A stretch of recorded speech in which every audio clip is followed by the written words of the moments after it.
Shalom, Kol Yahweh, Ba'ashim, Yahushai, Ba'ashim Rekakadash. Much honors and respects to the apostles and others, the great millstone, and to all the brothers out there doing the work in sincerity and truth, rightfully dividing the word of truth. You do that through your precepts. I say Shalom. Back for another quick 4-part lesson. We're going to title it, My People Are Destroyed for Lack of Knowledge.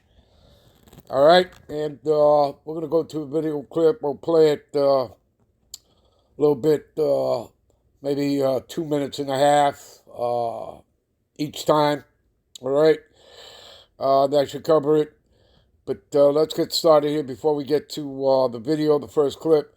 My people are destroyed for lack of knowledge. You see that? And again, the Lord's people, not the whole world, not all 18 nations. And we're talking about the people whom the Lord had an orderly and harmonious arrangement with, as in the covenants. All right? And I say covenants, plural S, because not just the first covenant, but also the second covenant are with the same people, which again is made up of the Negro, Latinos, and Native Americans that make up the 12 tribes of Israel. This is brought out here in the Bible, all right, as well as in circular history, that they are the biblical Hebrew Israelites. All right, this book represents their bloodline, lineage, ethnicity, race, nationality, culture, and heritage.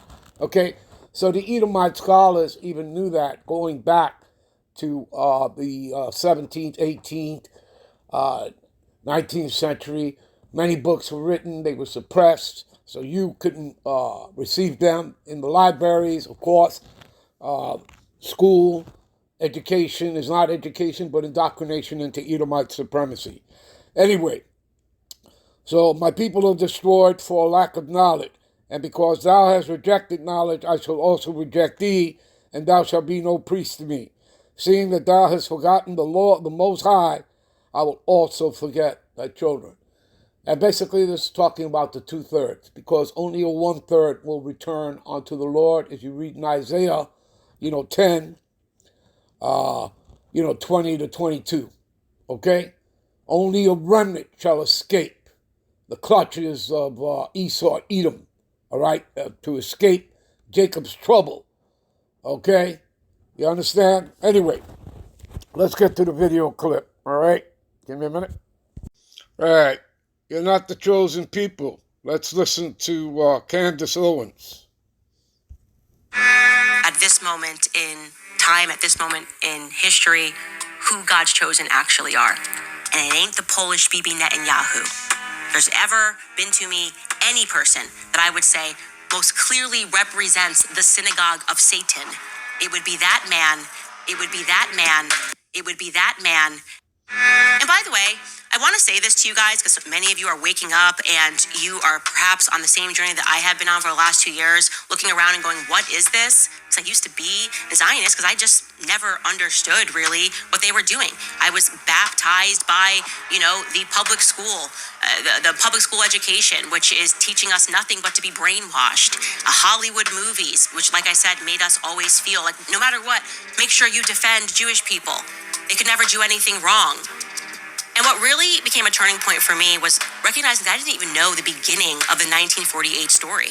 I had assumed that the world would have been moral enough so as, even if the United Nations and the UK determined via the Balfour Declaration that, hey, war happens and now we're giving this and we're establishing Israel, I had assumed that they would have done that morally. That they would have said, here is the money for the home that you have lived in for thousands of years. The property that you have lived in. Here is money for that, but you have to go. That's not what happened. The Bella Hadid story is stunning.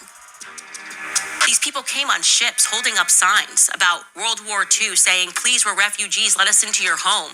And the Palestinians opened their doors to them. This is the story of Muhammad Hadid and Bella Hadid. Yeah, the model, Gigi Hadid.